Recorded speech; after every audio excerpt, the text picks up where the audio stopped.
My name is Theresa Just. I'm in the special education program at Portland State. Tonight I'm going to tell you a story about a woman, two boys, and an Easter bunny and how it led to my journey to Portland State and the special education teaching program. In 2008, I was hired over the phone to be a special education instructional assistant in a school that hadn't met adequate yearly progress. It was a job and I needed money, so I took it, but I had no idea what I was getting into. In addition to struggling academically, the school was the highest poverty school in the district, and I had no idea the impact that poverty could place on students. And I learned quickly that students can achieve academic success if a staff puts their mind toward working together for academic goals. And that school ended up turning around and becoming an outstanding school in the state of Oregon. But I'd like to share one academic success story. In December of that same year, two boys entered our school, a third grader and a fifth grader, and they were not related. They had bounced around from school to school from the impact of poverty. They had struggled academically, and in addition to struggling academically, they had really seen some hard things in life, including domestic violence. Those boys were essentially illiterate. They could read a handful of letters, and they could read the words I, a, and the. And you can imagine what their behavior was like in a classroom full of their peers and not being able to read.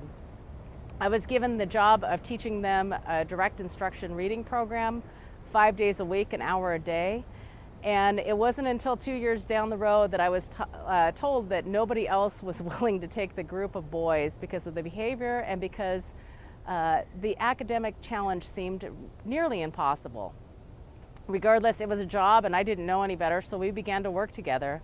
And in the course of time, those boys began to not only identify their letters, but learn to blend their letters and read words. And I'll never forget that spring when some of the teachers had stopped by the resource room, and these boys were reading from a textbook fluently, maybe not at grade level, but they were reading and their mouths hung open. And the teacher said, wow, listen to those boys read. And I thought, hey, you know, there's something here.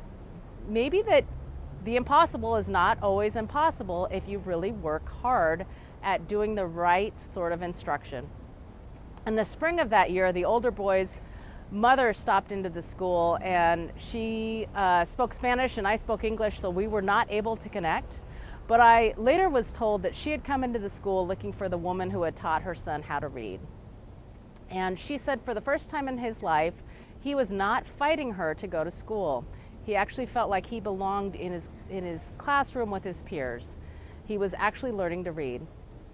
And that family took their meager earnings, her as a single mom, raising a boy and another little girl, and they bought me this bunny.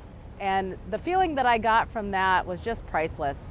I remember that boy walking down the hallway with this giant bunny stuffed under his hoodie, and he walked into the resource room early, looked around to make sure none of his friends saw him, and he said, "Thank you, Mrs.